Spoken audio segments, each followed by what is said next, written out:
Hello, everyone. This is episode 6 of Files Obscura podcast. Once again, I am Aaron, your host, and I'm joined with. Vladimir, again. Today is going to be a little different. We are doing a bit of a role reversal. Today, Vlad has a story for us, and I'm going to sit back and I'm going to listen while he tells us the story. But before we get into that, a couple things. We have been talking about, some things, I don't want to say anything just yet because we haven't decided, but they may or may not affect, how we produce the show in a few weeks. But, it's more of a worst case scenario kind of deal that we're looking at. So just heads up, but for now, nothing's changing. Because we're trying to just figure out where things go as things evolve in our personal lives and other things. So, just be aware of that. And I'm gonna go ahead and leave this off with thank God you are taking care of the story today, because as has become very apparent, I am not all here right now. No, I get it. I've got a lot going on in my personal life that is really stressing me out, but that's not for here. So. Well, I'm super excited about introducing this new topic. Yeah. It's supposed to be an interesting one today. Well, yeah. Originally, when I was doing my research, the plan was to do many little vampire cases because I've always liked vampires personally, and I think they're really interesting as a fictional. I think the idea is interesting, from a literacy standpoint or a literary standpoint, how we see them in novels and how they are depicted in movies and TV shows and stuff like that. But then, as unfortunately does happen in a lot of stories like this, the real life, counterparts of people who either believe, this is really who they are, or there's some genetic symptoms that lead to actual behaviors like this or diseases, It makes for interesting stories, Well, yeah. So, like I was saying, I was doing some research, and I found a few different cases, right? And I bumped into one particular case, right? And I kept reading about it. Yeah. And eventually I realized, this is actually good enough to do a whole episode on. And here's the thing about this. This is one of those cases where somebody believes they are a vampire. But the actual vampiric elements of the story don't play as big of a role in what's going on, surprisingly enough. And if anything, this is more of a story about just human nature, and I think it's really fascinating, and I can't wait to get into it. All right. So I'm gonna go ahead and start this off. This is about Ferrell, or Roderrick Justin Ferrell. Okay. This case happened in what was it? 1996. This happened back in 1996. Yeah. Year I was born, and I think, you know what? Let me just go ahead and start. By all means. So let's go ahead. I'm gonna do my 2 truths and 1 lie. Okay. Okay. So first one. Roderrick Ferrell's mother was extremely religious, which is why he felt unwelcomed in his own home. Having a mother who is super religious, he's trying to rebel against her. You see it all the time, very typical. Mm-hmm. And keep in mind, this kid lives in the Bible Belt, so this shit's very common. I mean, and through various other stories that, both you and I have, looked into, everyone's fascination with serial killers, you'll find that, an over religious hard ass of a parent is usually the mother, and sometimes absentee father or father that abuses the child, are very common patterns that you see, evolve into, extreme cases of either violence, manipulation, or just straight up murder. Yeah, which happens way too frequently, which itself is very, very interesting how it all just kind of rolls into that. Yeah. Okay, so my second truth. The weapon of choice used by Roderrick was the crowbar. When he decided to do the killing, he had a weapon, the crowbar. Okay. Classic weapon, hit a guy over the head, bludgeoned to death, very effective. And, you know, just pretty simple. That's the weapon of choice. All right, and my third truth. Rod Ferrell showed signs of violent tendencies before he committed the crime. You know, this dude has, I don't know, damaged animals. He's hurt animals. Okay. He's told people he wants to hurt them. He's, you know, joked about it a lot. Yeah. People were always kind of suspicious about it, but no one ever did anything about it. No one ever confronted him about it. So hold on, real quick. Like, I hear what you're saying, and I'm just imagining, like, I'm thinking it through. I'm thinking, you know, through, you know, the three statements you just presented to me, and I'm just starting laughing because I wish we were able to record, you know, ourselves right now, you know, with the video, because just the expressions I realized I was just making was so stupid. But no, I was thinking about, you know, what you were just saying about how, like, he was showing violent tendencies. And how you said, you know, that his mother was being, you know, overly, you know, bearing and religious in his life, and he was really trying to rebel against that. You know, both of these were really common traits, you know, so that lends me to believe that, you know, those are the two truths, you know, because they tend to go not necessarily hand in hand, but they're traits that you see often together. So statistically, it seems more likely to me. But then, on the other hand, you say that his, you know, choice of weapon was a crowbar. Well, a crowbar is a very common object. You can get at any hardware store for, you know, $20, you know, for a decent one. And there you go. And especially in 1996, it's probably $10, you know, or whatever. It's probably less than that, you know? And so that also seems very feasible to me, but at the same time, I see that, you know, also being like anything else, you know.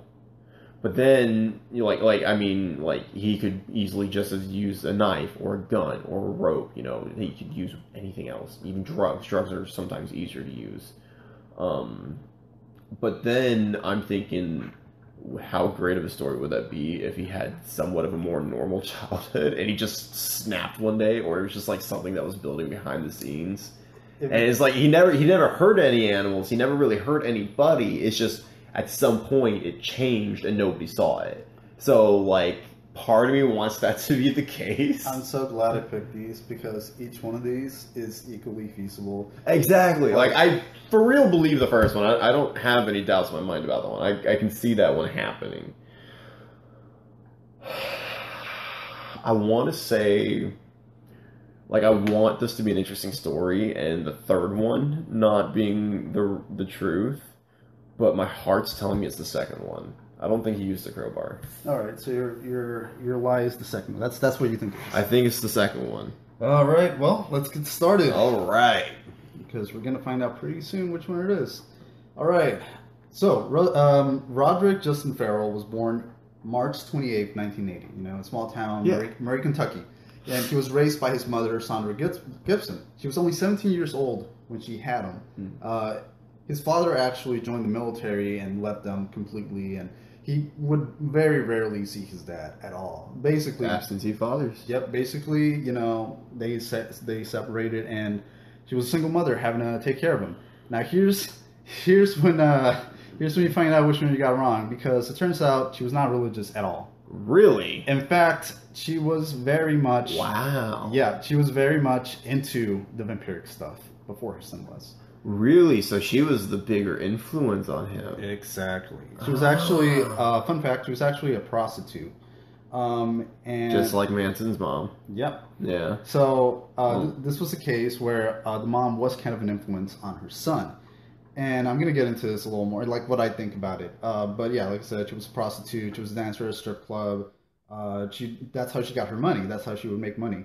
And at a very early age, she would introduce him to stuff like Vampire the Masquerade. I'm sure you've heard of that before. No. Oh, it's a really fun, well, I hear it's fun, but there's an actual like video game about it. I want to play it at some point. Vampire the Masquerade is like D&D, but with vampires, you know, all these different vampire clans and stuff. And she introduced him to it. And honestly, it sounds pretty cool. I'd be down for it. I'd be down for a game of that. But and she showed him a bunch of old horror movies. He would read Anne Rice, you know. All this stuff was like a really big influence in him growing up as he got older. Yeah. And by the way, I really don't think that because somebody's very obsessed with vampire stuff, it doesn't mean they're gonna end up being killers. Like, Well, of course not. like I play D&D. Just because I play a rogue thief doesn't mean I'm just going to go around stealing everything. yeah, There is a certain suspense of disbelief whenever you play those games, about being immersed in the world. But, you also got to remove yourself, and it's not impossible to remove yourself out of that fantasy world. In some cases, it's harder, or a little more extreme, but it's really not that big of a deal. Did you hear about the Satanic Panic? Yeah, in the 1970s, the Satanic Panic that was crossing over the nation, making everyone afraid and mass hysteria that they're all getting possessed by demons and haunted by ghosts. Basically, this is just an extension of that. Okay. A lot of people did believe that there was some kind of connection, and I believe, you know what, there might have been because this guy got really, really into his role playing. Well, didn't Richard Ramirez, really take his rise in California around this time too? Yeah. Yeah.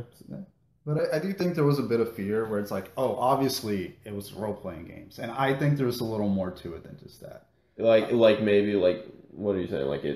One day it just took a step into reality too far and then they just never said no? Well... Or, so here's the thing. They thing. were, slowly feeding into it, I think it kind of helped him cope with some stuff, in my opinion. That's my personal opinion. I think he used it as a coping mechanism. Because I'm going to get a little more into his backstory. Because not only was his mom having a struggle, to take care of her child, and I imagine it must have been really hard to feed him. At the age of 5, he was actually raped by his grandfather and his friends during a fishing trip. And this is one of those things where it just wasn't talked about. Yeah, well, yeah, his grandfather was never convicted for any crimes. Right now, he's got dementia, and he's nothing ever happened. Nobody ever did anything about it. That's fucked. Yeah, it is really... That's real fucked. It's really fucked up. Holy shit. And I'm mentioning this because it actually kind of plays into his motivations a little. So, he found a small vampire community in Kentucky. He has some friends and everything, and they introduce him to the whole process. It's basically just an extension of the role-playing experience. Yeah. Everybody, they hang out, they do some drugs, they pretend they're vampires, they cut each other, and they drink their blood. That's called crossing over in the vampire community. Basically, the leader cuts you on your arm, and they drink your blood. You drink, you cut them. You drink their blood. By the way, never do. It's actually really toxic to drink blood, let alone somebody else's. And that's not even getting into the conversation of how diseases cross from one person to the next. Yeah, it's just not a good practice in general. Yeah, don't ever do it. Yeah. But yeah, their community was super sexually charged and everything, and I can imagine. Yeah, and it's very much it's really funny though, because the more I actually saw a few documentaries on the subject, and these people, by the way, they might have been kind of extreme, but I never got the impression that any of them would have gone out of their way to kill a person for reals, which is what makes his particular case pretty odd, because a lot of people were against it. He had a small group of friends that were with him. Yeah. A small group of friends were yeah, let's totally kill some people. But then, it seems like the rest of the vampire community were totally against it. But I'm getting a little ahead of myself. Okay. So basically, he joins this community. They do the crossing over. He's part of it now. Yeah. And he is one with the vamps. Yeah. So he believed that he was a 500-year-old vampire named Visago. Hold on. What? A 500-year-old vampire named what? Visago. Visago? Vesago. I think Visago. Visago, is that right? Anyways. Visago? I don't know. I don't know why he... Visago? I don't know why... I don't know why it had to be 500 years old. It could have very easily been 567 years old. But 500, you gotta keep it even. Yeah. Anyways, 500-year-old vampire. Just funny. Sorry. Yeah. Just caught me off guard there. But yeah, he actually did have this. Another one of my troops. He actually did have a craving for violence. He had many signs that he wanted to do some damage, because at a very and this it's gonna get a little disturbing. It actually made me really okay. This is also strange, but it's kind of an important distinction. Was it some sexual or prideful gratification through violence, or was it truly just a lust for violence? 'Cause that really plays into motivation there. That really plays into what's speaking to him, whether it's something that's fundamentally broken from birth or something that is more akin to, like you said, a coping mechanism, that this is a reaction towards things that he grew up with. Well, from the looks of it, so I'm going to get into the big first scene, Okay. the violence. He was with some friends, they were just hanging out, right? And he saw a kitten, right? Okay. And the kitten like bites him. He grabs the cat. No. And he tells his friend, "Hey, look, check this out." Throws it at a tree, breaks its spine. Oh god. Yeah, and No. by the way, no, I'm a cat owner, dude. I know. I didn't want to do this, but I felt like it was essential. It's not the only animal. You suck. Here. I know. I'm so sorry. I'm just imagining my fat cat. Yeah, I feel really bad about this, You and suck. this actually like as you're reading the story, it's like I'm kind of trying to see where he comes from. But then you get to this part, and it's like this is fucked up. Yeah, now you see about the stories that I've been looking into. Yeah. Like, you just get like, what the fuck, you know? But you just have to take a moment where you're just like, I just don't get it. You know, like, I'm curious as all hell, don't get me wrong. You know, what that says about me is your own opinion, but it's just, wow. Yeah, but it turns out that like his friends didn't think it was as funny. I bet. Yeah, you know, yeah, because some they're people like, actually have a heart. it's you like, know, dude, that's fucked up. Like, don't. Yeah. So it turns out that nobody else was like. Nobody was jazzed about this. This is what I'm getting. Yeah, it was pretty messed up, but they kind of just went like, whatever, dude's weird. It was like that one fucked up thing you just don't talk about. Yeah. Well, it turns out he did it again because eventually he broke into a farmer's. I'm really having a hard time talking about it. Yeah. He broke into a farmer's like house, right? Okay. I'm just gonna say 2 puppies were mutilated. Oh god. Okay, and that's when things got really serious because people were like, "Whoa!" Like, like once again they couldn't really pin it on him because they didn't know who did it. Okay, and real quick, because I'm gonna assume and take a gamble and say that there were even more animals that were harmed. Actually, this is the only 2 recorded cases. 2 recorded cases. Okay. Yeah. That doesn't mean it didn't happen other times. It probably just wasn't recorded. It could have been private events you just never spoke about or whatever. Yeah.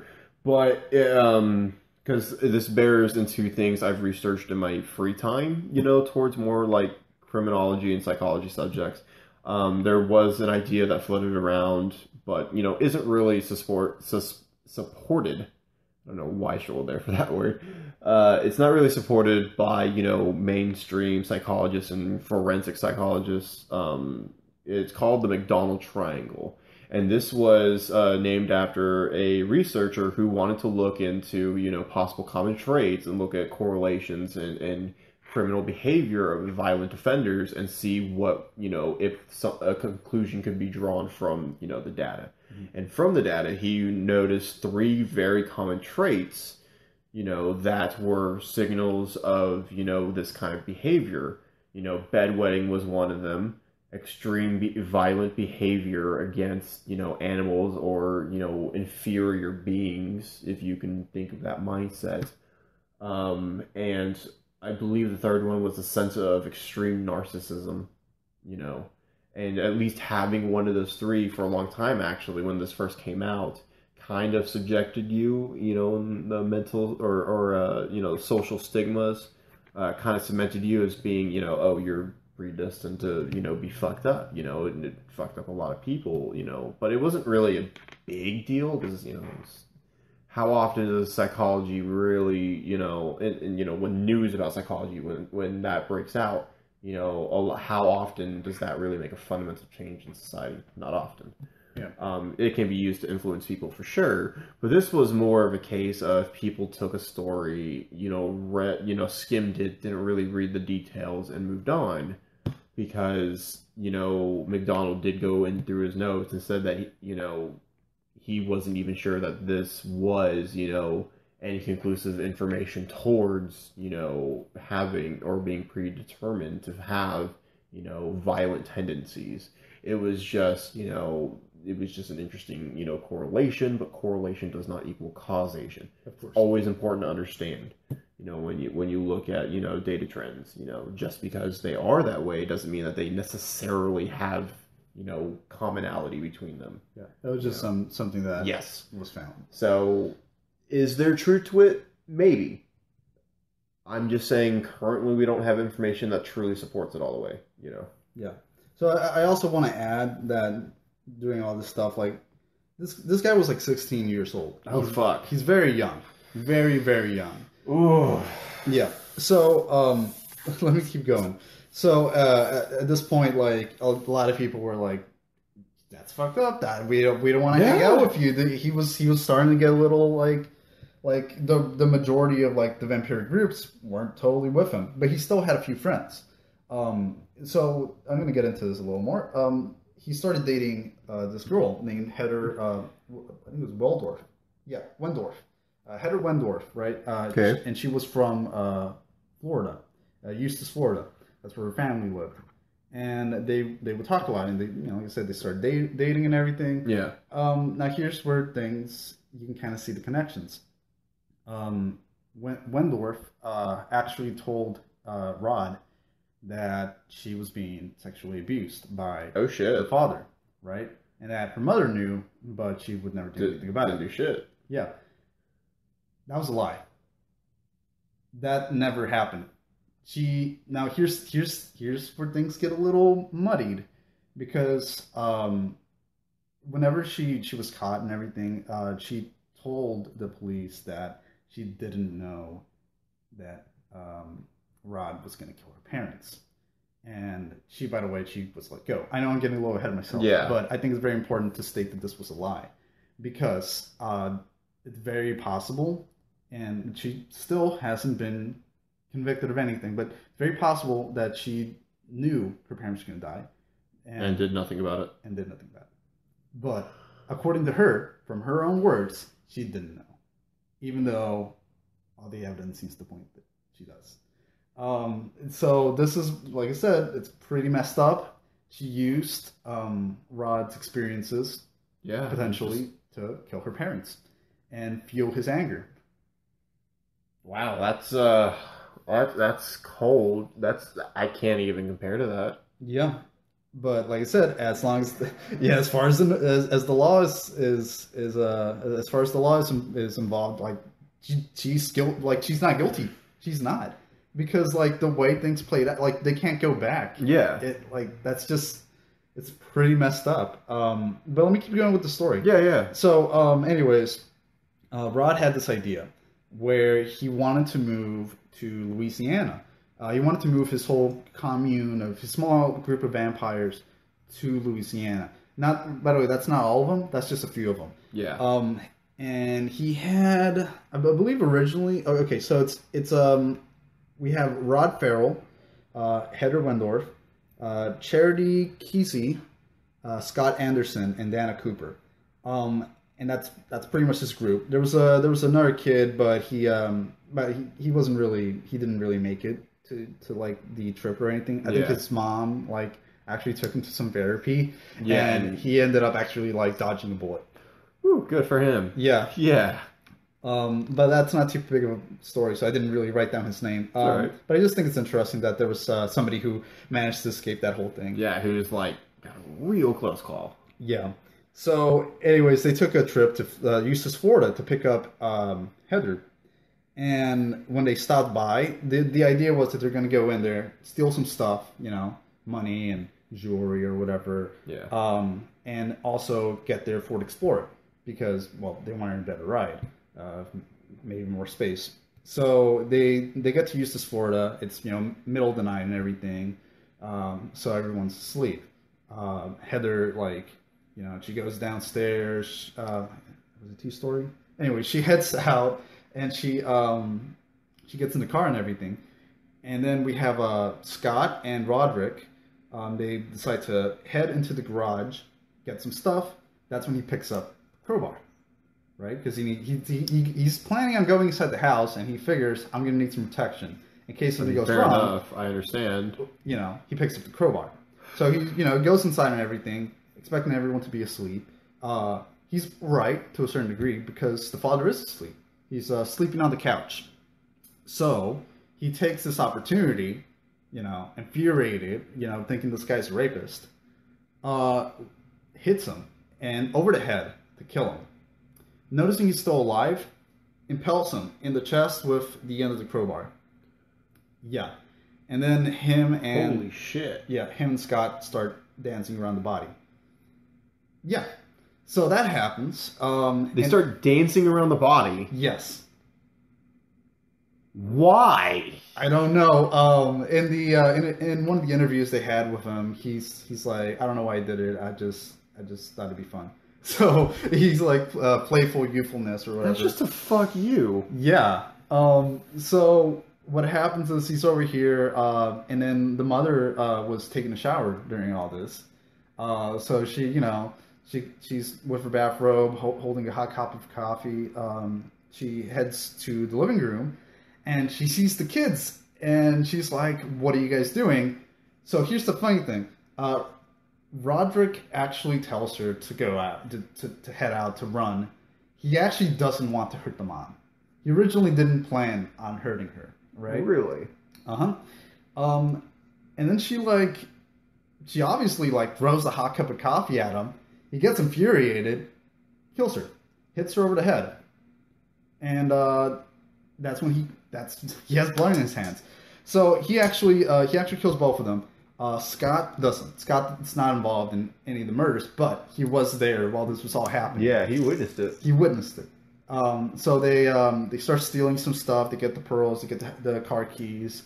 They get in the car and they head out. So holy shit. So fun fact: it turns out they actually get stopped by the police a few times. Really? Yeah, but they don't. They never get pulled. Stopped. For murder. They're just like, what are you guys doing? Yada yada. They're probably going too fast on their way to Louisiana. Yeah. So they do end up in Louisiana, and they get stopped 5 times. Actually. Holy shit. Yeah. Dumbasses. Yeah. So Heather's sister eventually ends up home, and she notices the dead body. She notices her sister's missing. She calls 911 and calls the police. So eventually they, I don't know. I'm trying to figure out what the timeline is here. But I'm pretty sure this is not too far away from when they were killed. But eventually, 3 days later, they get caught in Louisiana. And all the 5 teens are investigated. So, Roderrick, at this time, I believe, was 17 years old. Okay. Was he 16? No, he was 17. Okay. Heather was 15. I didn't write down how old Charity was, but Scott was 16. So they were all teenagers. They were all very young. And on February 8th, 1998, Rod pleaded guilty and was sentenced for death. So, oh shit! At the time, he was the youngest. So he was 16 when this happened. He was the youngest person to ever be convicted, and sent to the death sentence. Yeah, the death penalty.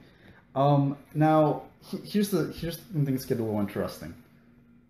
I don't know if that was fair because I get it, but I feel like there's people who've done more and gotten a more lax penalty, right? Yes, and this is the funny thing about death penalties, and death penalties is one of those actions that are so certain, and it's hard to have certainty and finality in very unfair and gray world. And I'm a firm believer that it depends on circumstance, but at the same time, you are at the end of the day responsible for yourself, or unfortunately, you're mentally, incapable. Mm-hmm. In which case, you should not be out in the general public. Now, if you are mentally capable to the degree of being aware of your crimes, then, in my opinion, and I still do believe, everything should be circumstantial and based upon, the merits of the case, more or less, you should be responsible for yourself. If you commit a crime like this, it's on you. It doesn't matter your age. If you're aware of what you're doing, it's on you. No matter your justification, no matter, what you believe, because, 9 times out of 10, it's insane and innate. This isn't that one in a million case where you truly are stopping a predator and the law just wasn't listening. It's nothing like that. Yeah. It's just a deranged kid in a group of other kids that are feeding into these delusions and to an already unstable individual. Yes, he's unstable. Yes, he needs help.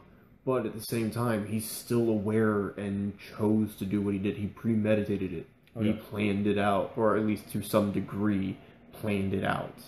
And I think that's what's interesting about this, because a lot of people were trying to help him.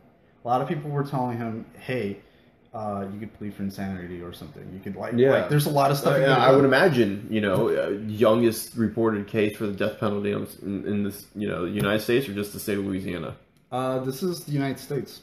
It's a whole United States. Yeah. It's gonna be a lot of questions, And here's the thing, though. He didn't want that. He didn't want to, he accepted it. He accepted the death penalty. When he heard it was the electric chair, he's like, oh, cool, I'm going to get the electric chair. Like, it's like the dude was ready to die at that point. And he didn't see it, like, as a lot of people would, like, break down or something at the realization of what's about to happen. But he kind of welcomed it. He welcomed it. He welcomed the electric chair. He thought it'd be really cool to die by electric chair. Strange. And nobody else felt the same sentiment. That's okay. So here's the thing. This is when we get into all the other kids. Heather was not ready to die.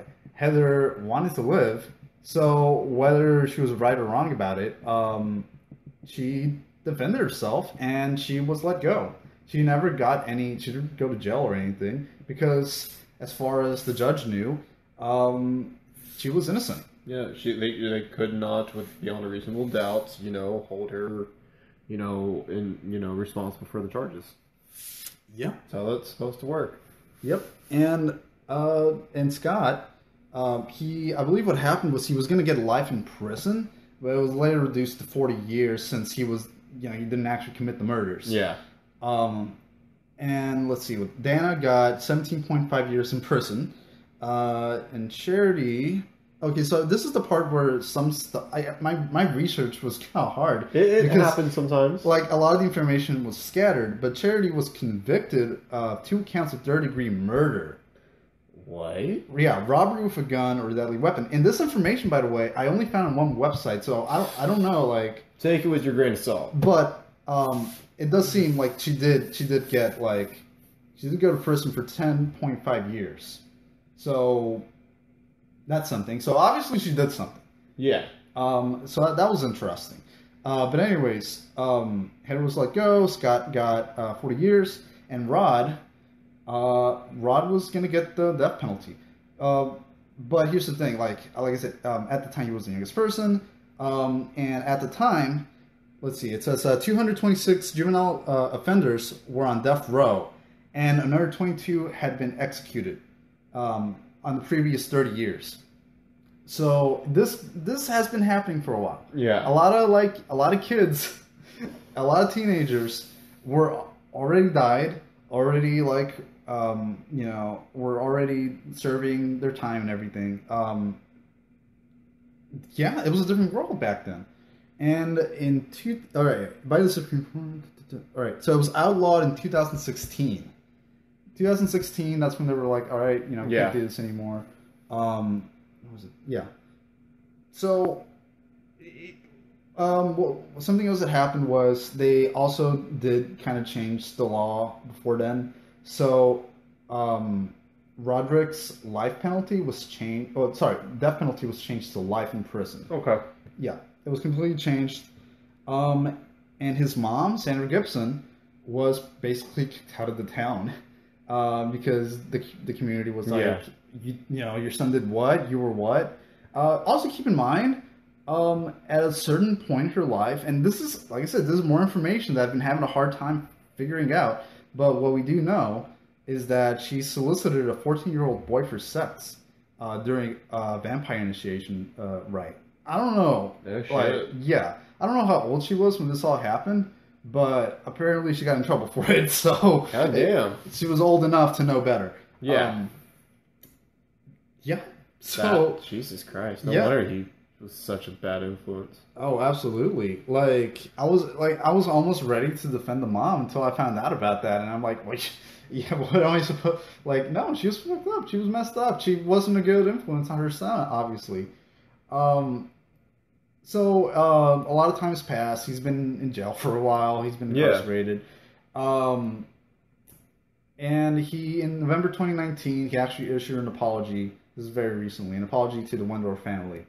And I'm going to quote him. Regardless of the outcome of the sentencing, please know just how deeply sorry I am for all the hurt that I've caused. I'm sorry for the pain and your loss. I'm sorry for everything. And currently he's still incarcerated in the Tomoka Correctional Institution. Now, one more bit of information I want to mention is about his dad. His dad and him barely saw each other for a really long time. But during his trial, he did show up. And funny thing is, according to a lot of people, according to his mom too, he never cries.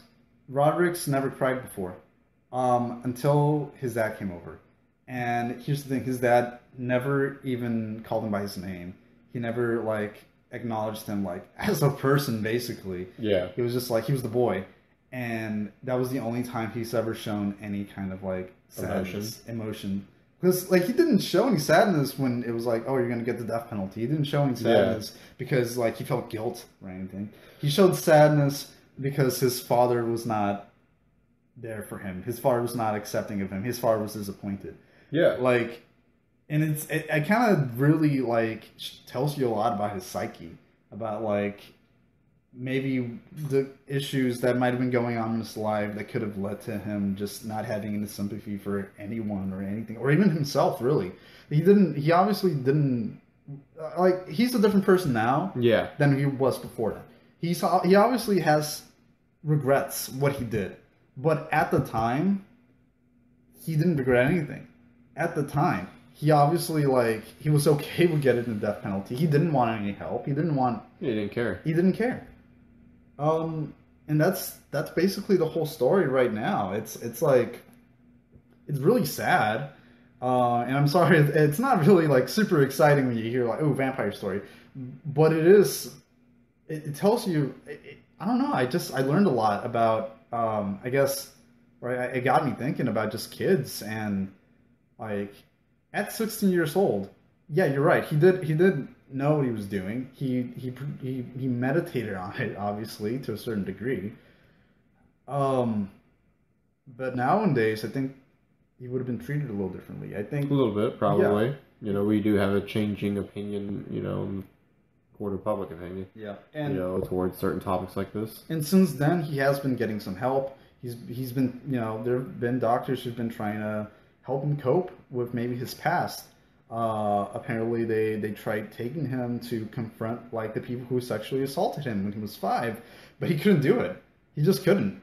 He broke down crying and he couldn't do it. So there's a lot of stuff that's been happening, and I do believe he's a better person now than he was before. But a lot of people don't. A lot of people don't aren't ready to accept them into society, and I don't blame them. If somebody did, can you? Yeah, yeah, he was 16 years old back when this happened, but it was still awful. It was still completely, it ruined the family. It ruined the life of a family. Yeah, it was, dude, it's just one of those tragedies that just, when you're the bystander just hearing about the story, just comes out of nowhere. And being involved in it is just such a spiral of events. That sometimes I can imagine, that you just feel a passenger, just watching it happen and you're unable to change it, And as you were describing the story, I've been, stuck in thought about, nature versus nurture in relation to this case. How much was this just, sorry, his name is slipping my mind for a second. What was it? Rod. Rod. I wanted to say Reed for some reason. So when thinking about Rod's psyche, you know, and how he grew up and everything, you know, trying to take everything into consideration, I'm asking myself how much of this was because of his environment and how much of this was because of who Rod was, you know. And a lot of this is just really telling me that, you know, his upbringing was just, you know, obviously a recipe for disaster, but, you know, it hits a lot of the traditional hallmarks of, you know, violent offenders and serial killers that you see. Well, something else I want to mention, and I think I forgot to mention this actually.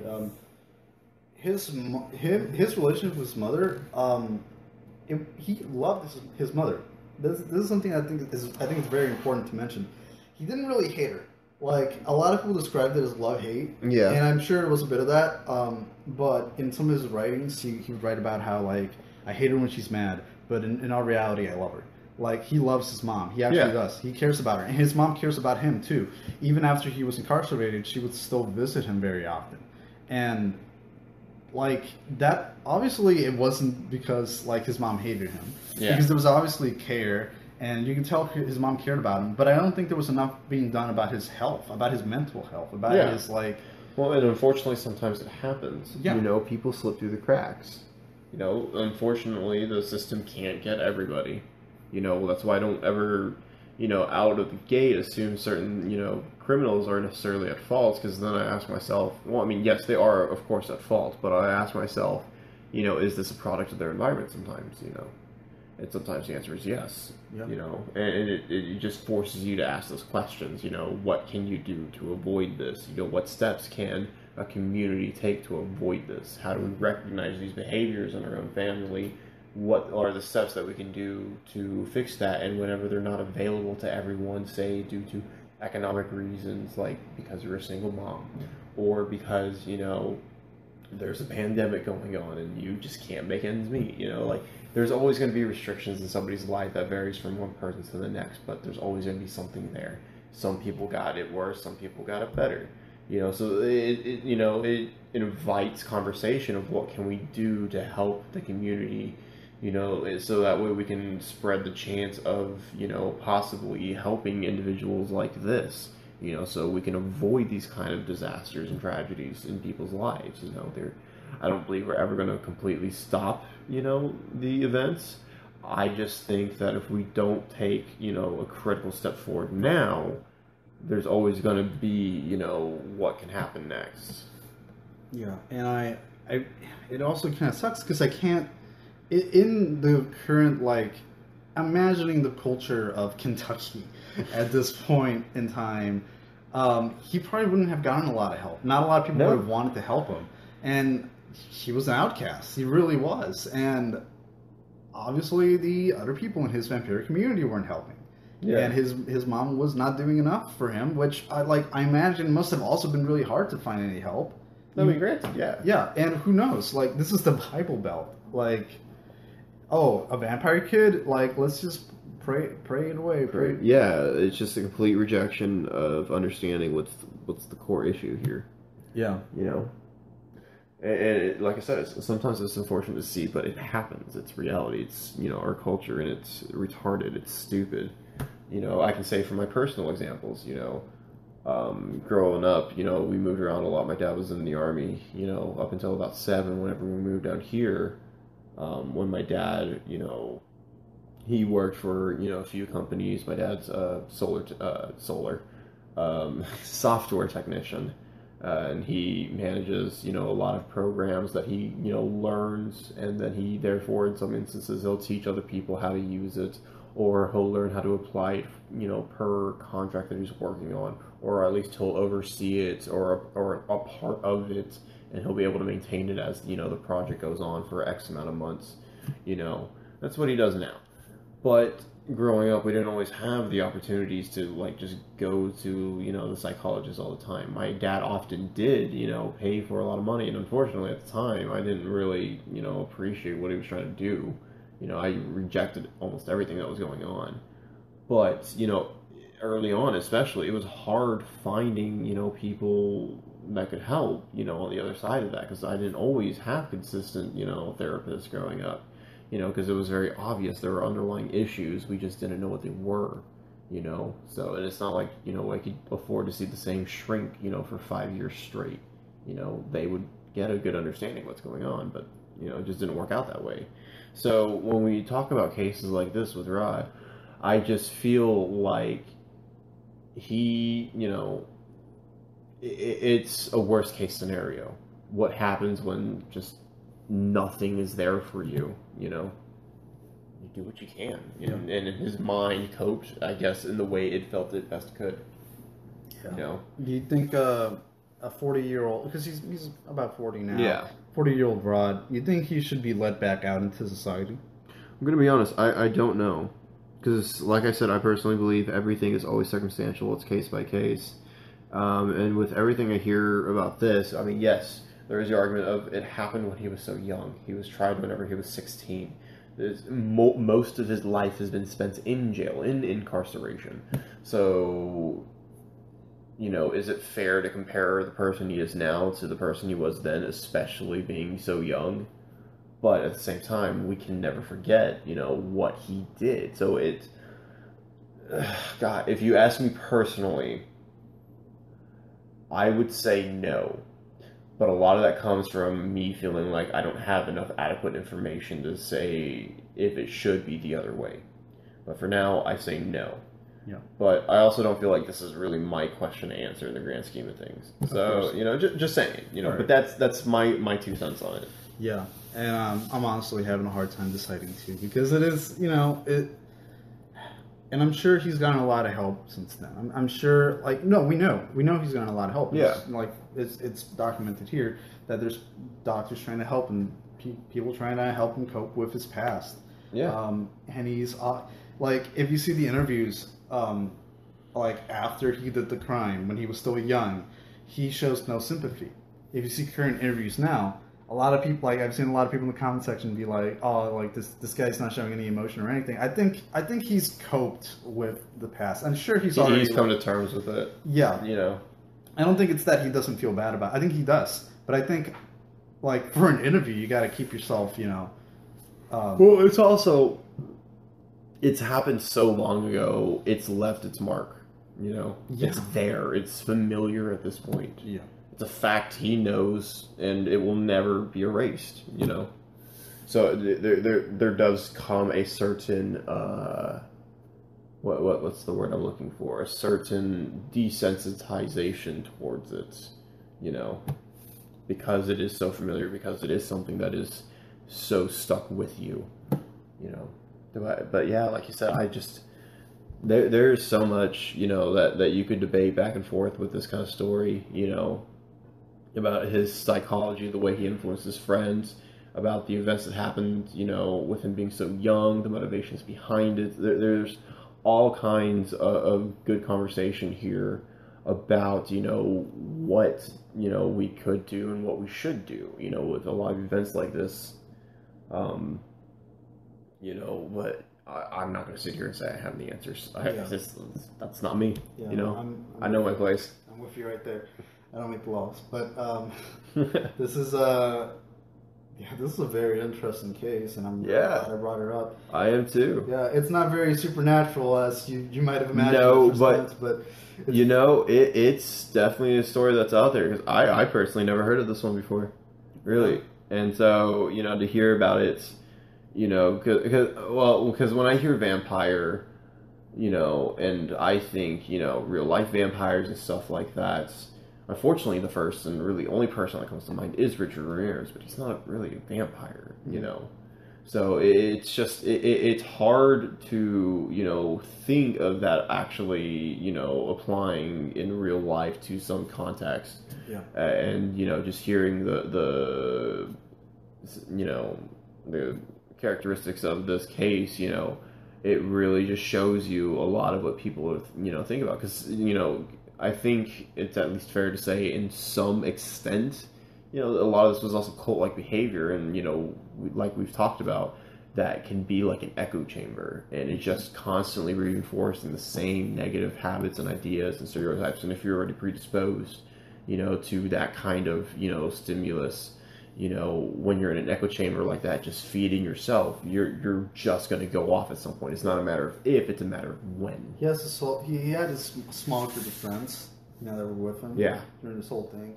And obviously Heather was not helping. Heather was, if anything, just feeding into it. And it's still messed up that there hasn't been anything done about it, but it's so back in the past. Yeah. It really is upsetting. And I personally don't know if he deserves life in prison. Yeah. For something that he did when he was 16. And I think that's something up to the doctors and the people who it's up to everyone else to pretty much decide what happens to him. He doesn't really have a say in it, but I'm hoping that he gets better. I'm hoping that he I wish him all the best in his personal life and whatever he's able to do and accomplish for himself. Yeah. I don't believe that despite any setbacks or tragedies in your life that you should ever stop trying to build yourself up. It's kind of hard to cheer someone on like that. Yeah. Given what you know, but at the same time, I just think as a personal philosophy, no matter who you are, your goal should always be to improve and build yourself back up from what you were coming from. Almost like a phoenix, if you want to use that kind of metaphor. Of course, yeah. So, but there's not really much else we can say about this individual. It's just it's such an interesting look at teenage psychology too, and how your environment really shapes you. So it's interesting because there's certainly other stories. I mean, I've seen more than enough I won't say documentaries, videos, about, 10 shocking, kids who create, like all that kind of stuff. So the information's out there for plenty of stories like this, in some extent of one or another. But, we're not looking to just, pop out any old stories or whatnot. They also, on one hand, I do want to talk about topics that are a little more obscure, a little less, talked about. But at the same time, I do want to talk about things that are at least worth the discussion. Yeah. So finding that trade-off is kind of our balancing act right now. So I felt like this kind of hit that sweet spot. It was just, interesting enough in its own right, and it's lesser talked about case. It's no Zodiac, it's no John Wayne Gacy, it's no MK Ultra event, but it's got its own merits, I think. So it was a really great story, and I'm glad you brought it up. I'm glad I came up with some. And I'm glad I was wrong. I was really surprised. About the whole two truths and a lie. I was really kind of surprised by that one. Yeah. Especially so quick right out of the gate. Yeah, I just wanted to make sure the three of them were equally possible. Yeah, I feel that you got me. Yeah. My first time playing. Oh yeah, no, but I'm really glad with how this came out, and I don't think there's anything more we can really add. No. It's been pretty good so far, but hopefully have another one coming up soon. Yeah, I mean we'll see. I know like we said, there's some discussions that we're having about the future of the podcast. Because life is changing, and I'm starting to go back to work. You're starting to go back to work more, or at least the possibility of you getting a lot more hours is about to come up. So our availability to do stuff is definitely going to change. So us figuring out what we're going to do is kind of up in limbo. So we're going to try to play it by ear. I think is the agreement we came to right now, because we want to make great content. But we also don't want to burn ourselves out. We don't want to, take it too far, and then we either lose complete interest or, ability to do this. Of course, yeah. So, like I said, finding that sweet spot is, what we're trying to go for. Yep. So. Well, I hope everyone who is listening to this found this really interesting, and we'll see you next week. Absolutely. Yeah. So. All right, guys. Well, we hope you enjoyed. If you want, please go ahead and follow us on our Twitter and Instagram. We are trying to become more active on there and, get involved with the community more. Of course. But that's where we're going to start posting a lot of new information and possible hints about our next episodes coming up, and let you know about any more information that comes up as we know it. But for now, that's all that we got. So without further ado, we wish you all the best. All right.